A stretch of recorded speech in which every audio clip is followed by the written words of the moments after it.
तो नमस्कार दोस्तों, आज हम बात करने वाले हैं। पिछले वाले जो सेशन था हमारा, पिछला सेशन में हमने बात करी थी हिमालय के बारे में। आज हम बात करने वाले हैं उत्तर का विशाल मैदान। उत्तर का विशाल मैदान काफी विशाल मैदान है, जिसके आज हम निर्माण की, ये कैसे बना, इसकी उत्पत्ति कैसे हुई, सब कुछ आज हम बात करने वाले हैं। कहां से कहां तक फैला हुआ है। तो दोस्तों आज की क्लास को शुरू कर लेते हैं। फिलहाल आज हम जो सेशन ले रहे हैं, जिसमें आज हम बात करने वाले हैं द ग्रेट इंडियन प्लेन के बारे में, जिसके अंदर हम उत्तर का विशाल मैदान आपको बताने वाले हैं, the great Indian north plain. तो दोस्तों चलिए आज का इस क्लास को, आज के इस सेशन को शुरू कर लेते हैं। अगर आपको आज की सेशन अच्छा लगता है, आज की ये वीडियो अच्छी लगती है, तो वीडियो को लाइक जरूर करें, चैनल को सब्सक्राइब जरूर करें और ज्यादा से ज्यादा दोस्तों के पास वीडियो को जरूर पहुंचाएं। तो यहां पर हमारे पास जो स्क्रीन है, इस पर यह आ रहा है, आपको यहां पर देखने को मिलता है, यह है इंडिया का मैप। इंडिया का मैप में यहां पर अगर हम बात करते हैं तो ये इस वाले एरिया से शुरू होता है और ये यहां वाला जो हिस्सा है, ये वाला जो हिस्सा है, इस जगह पर हमें देखने को मिलता है, यहां से ये वाला हिस्से पर। तो जो ये वाला हिस्सा है, इस वाले हिस्से पर आपको यहां पर विशाल मैदान देखने को मिलता है, उत्तर का विशाल मैदान, और कुछ हिस्सा यहां भी आपको देखने को मिलता है। तो ये है उत्तर का विशाल मैदान। उत्तर का विशाल मैदान की अगर हम बात करते हैं इसमें, तो ये उत्तर का विशाल मैदान जो कि हमें यहां पर ये हिमालय, इस वाले हिस्से में ये हिमालय वाला हिस्सा है, और नीचे वाला जो हिस्सा है ये है हमारे प्रायद्वीपीय भारत का पठार। ये पठारी क्षेत्र है नीचे वाला, और ये ऊपर का हिमालय वाला क्षेत्र, ये पर्वतीय क्षेत्र है हिमालय वाला। तो ये इन दोनों के बीच का जो हिस्सा है, इसे हम कहते हैं प्रायद्वीपीय भारत में या उत्तर भारत का विशाल मैदान। ये हिस्सा जो आपको देखने को मिलता है, हिमालय के दक्षिण में स्थित है, और प्रायद्वीपीय पठार या दक्कन का पठार या प्रायद्वीपीय भारत के पठार के उत्तर के हिस्से में विस्तृत है। यहां पर अगर हम बात करते हैं इसकी, तो इसकी उत्पत्ति यहां गंगा, सिंधु, यमुना, ब्रह्मपुत्र, इनकी सहायक नदियां ये, और इनकी सहायक नदियों के कारण यहां पर हमें उत्तर का विशाल मैदान का निर्माण हुआ है। उत्तर का विशाल मैदान अगर इसके क्षेत्रफल की बात करी जाए तो समथिंग ये 7.5 लाख किलोमीटर के एरिया में फैला हुआ है। 7.5 लाख किलोमीटर के क्षेत्र में उत्तर का विशाल मैदान फैला हुआ है। और दो उत्तर के विशाल मैदान की अगर हम बात करते हैं, तो ये पूरब से पश्चिम की ओर समथिंग ये आपको देखने को मिलता है 3200 किलोमीटर पर ये फैला हुआ है। पूरब से पश्चिम पर ये 3200 किलोमीटर पर ये फैला हुआ है। और साथ ही अगर हम बात करते हैं इसकी, तो चौड़ाई, जो इसकी चौड़ाई है वह कहीं कहीं 150 किलोमीटर यानी 150 किलोमीटर से 300 किलोमीटर तक इसकी चौड़ाई जाती है। तो काफी एरिया में कुछ जगह कम, तो कुछ जगह ज्यादा इसकी चौड़ाई हमें यहां पर देखने को मिलती है। इसकी अगर शुरुआत की बात करें तो ये राजस्थान में, पंजाब, हरियाणा, इसके बाद में उत्तर प्रदेश, उत्तर प्रदेश के बाद में बिहार, और बिहार के बाद में झारखंड वाला हिस्सा, और यहाँ पर हमें ये पश्चिम बंगाल का हिस्सा और असम वाले हिस्से में ये मैदान यहाँ पर फैला हुआ है। तो काफी एरियाज में डिवाइडेशन हुआ है इसका। और यहाँ पर अगर हम बात करते हैं इसकी निर्माण की, तो इसका निर्माण किन नदियों के कारण निर्माण हुआ है। भाई उत्तर का विशाल मैदान है, काफी बड़ा मैदान है, और उत्तर के विशाल मैदान का जो निर्माण है वो कौन सी ऐसी नदियां हैं जिन नदियों के कारण इस उत्तर के विशाल मैदान का निर्माण हुआ है।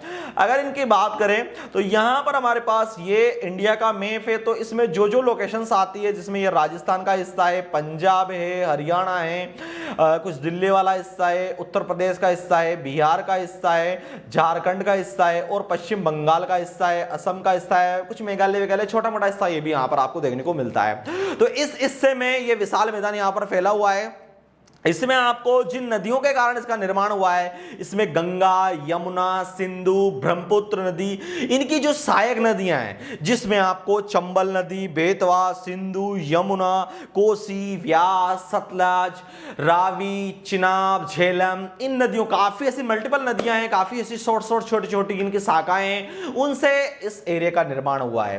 क्योंकि जब नदी अगर एक एरिया से निकलती है, माना कि अगर नदी किसी एक हिस्से से नदी निकल रही है, तो उसका जो ये वाला हिस्सा है, यहां ऊपर नीचे ये हिस्सा, इसे उसका अफवाह तंत्र कहते हैं। अफवाह कोई, क्योंकि नदी एक सीधी दिशा में तो जाएगी नहीं, जब नदी जा रही है तो एक सीधी दिशा में नहीं जाएगी। इसमें से कुछ नदियां इस टाइप से ऊपर नीचे अपने हिसाब से डिवाइडेशन होता रहता है, नदियां चारों तरफ फैलती रहती है। तो जो चारों तरफ नदियों का फैलाव है, नदियों का फैलाव, इसे अफवाह तंत्र कहा जाता है।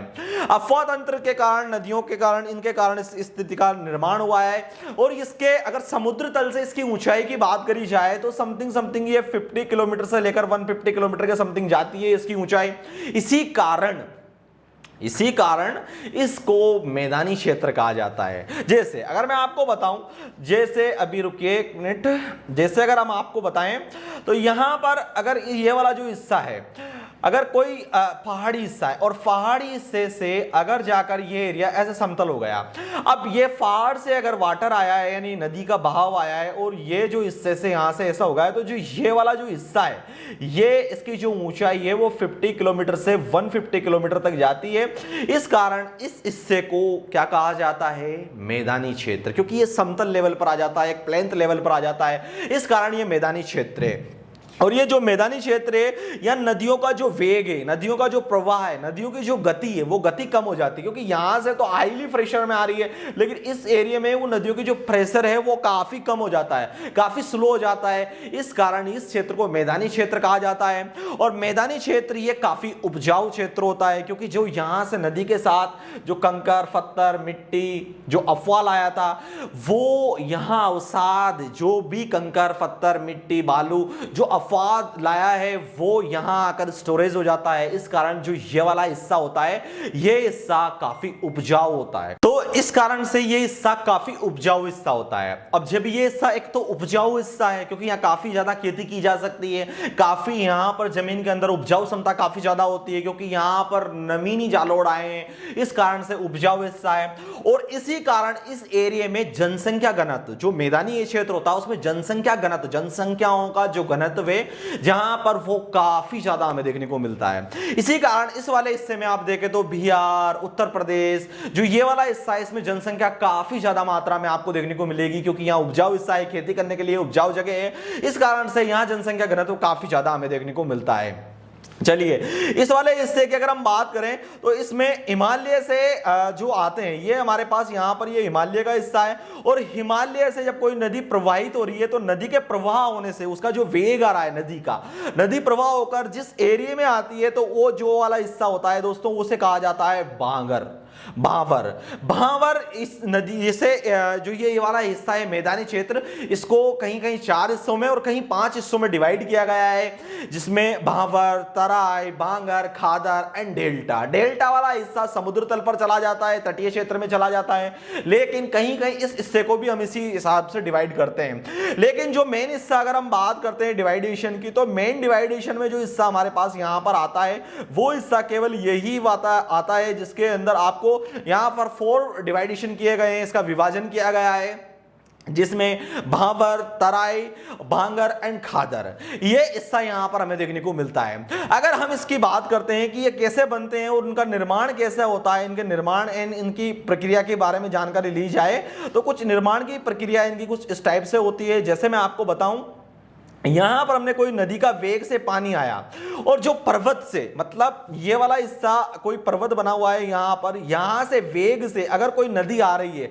तो उसके साथ में कंकर पत्थर लाएगी तो वो स्टोरेज यहां पर हो जाएंगे। तो इस हिस्से में जो कंकर पत्थर स्टोरेज हुए हैं इसे भांवर कहा जाता है, स्टोरेज को भांवर कहा जाता है। और इसका जो यहां वाला प्लेन हिस्सा पाया जाता है, ये प्लेन हिस्सा, क्योंकि एक बात है कंकर पत्थर आए तो एक जगह स्टोरेज हो गए और इसके जो आगे वाले हिस्से में कुछ गए, बाकी कुछ प्लेन जगह चली गई। तो प्लेन जगह है, कंकर पत्थर यहां रुक चुके हैं, उसके बाद में मिट्टी और जो उपजाऊ जगह है वो थोड़ी आगे की ओर गई है, तो उस वाले हिस्से को कहा जाता है तराई। ये वाला हिस्सा दोस्तों काफी उपजाऊ हिस्सा होता है, ये दलदलीय क्षेत्र भी होता है और यहां पर खेती करने के लिए काफी उपजाऊ मिट्टी हमें यहां पर देखने को मिलती है। और इसका जो आगे वाला हिस्सा होता है, आगे वाला हिस्सा होता है वो होता है यहां पर हमें कहीं कहीं जैसे इस टाइप से हिस्सा पाया जाता है। तो यहां पर हमें जो ये वाला हिस्सा होता है, इस वाले हिस्से को क्या कहा जाता है, खादर। क्या कहा जाता है, खादर, क्योंकि यहां पर पानी काफी भरपूर मात्रा में पाया जाता है, इसलिए इस वाले हिस्से को खादर कहा जाता है। और ये दोनों ही जो हिस्से होते हैं इसके ऊंचा, क्योंकि नदी आ रही है तो यहां से पानी आया, कहीं नीची कहीं ऊंची कहीं नीची, तो जो ये ऊंची वाले एरिया होता है, इस वाले डिवाइडेशन एरिया को क्या कहा जाता है, भांगर।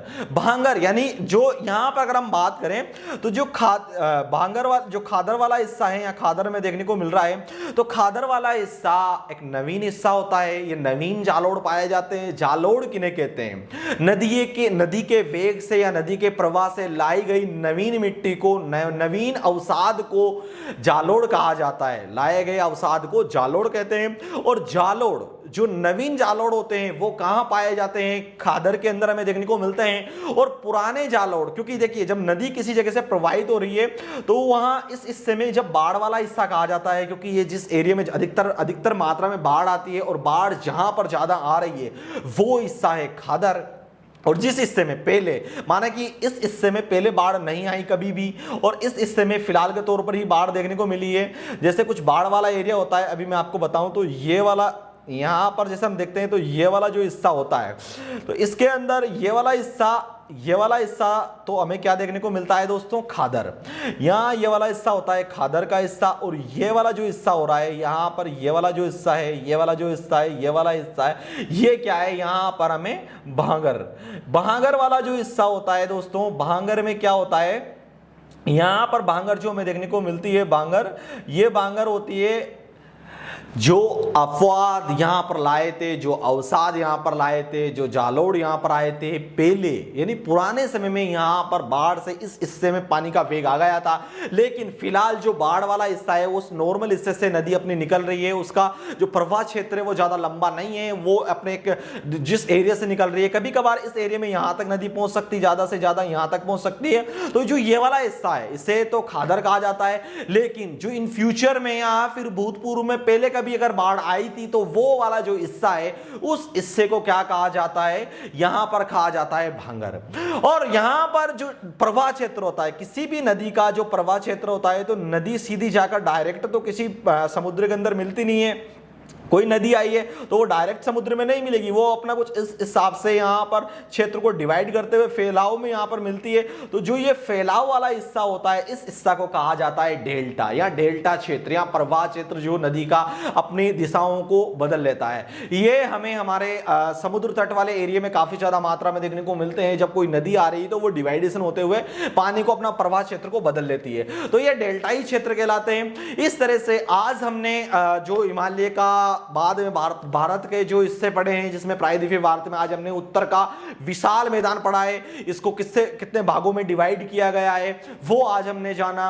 इसमें कौन कौन सी, अगर इस क्षेत्र की अगर हम बात करते हैं कि जो ये वाला हिस्सा है, इसमें जहां पर पानी भरपूर मात्रा में पाया जाता है, यहां आपको गन्ने की खेती, चावल की खेती, जो ज्यादा मात्रा में पानी की जरूरत होती है वो खेती यहां पर की जाती है। तो आज हमने ये उत्तर का विशाल मैदान के बारे में वीडियो पढ़ा है। आई होप अगर आपको ये लेक्चर पसंद आया हो, आई होप अगर आपको ये वीडियो अच्छी लगी हो तो वीडियो को लाइक जरूर करें, इस लेक्चर को ज्यादा से ज्यादा दोस्तों के पास शेयर जरूर करें, वीडियो को ज्यादा से ज्यादा व्यक्तियों के पास जरूर पहुंचाएं। अगर आपको ये सेशन पसंद आया हो, ये सेशन अच्छा लगा हो, तो प्लीज वीडियो को लाइक एंड शेयर जरूर करें, चैनल को सब्सक्राइब जरूर करें, वीडियो को ज्यादा से ज्यादा दोस्तों के पास जरूर पहुंचाएं। ये वीडियो को देखने के लिए आप सभी दोस्तों का प्रेमपूर्वक दिल से हार्दिक धन्यवाद। Thank you for watching in this video. इस वीडियो को ज्यादा से ज्यादा दोस्तों के पास जरूर पहुंचाएं, और मिलते हैं नेक्स्ट सेशन में, जिसमें हम इन फ्यूचर में ज्योग्राफी की क्लास लाएंगे या फिर आई थिंक साइंस की क्लास लाने वाले हैं। दोनों में से आपको कोई सी भी क्लास सेशन देखने को मिल सकता है, ज्योग्राफी या साइंस। बाकी जीके का पर डे आपको क्लासेस देखने को मिलने वाली है, तो आप जीके को भी हमारे चैनल पर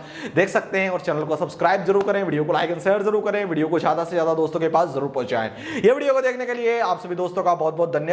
thank you for watching in this video.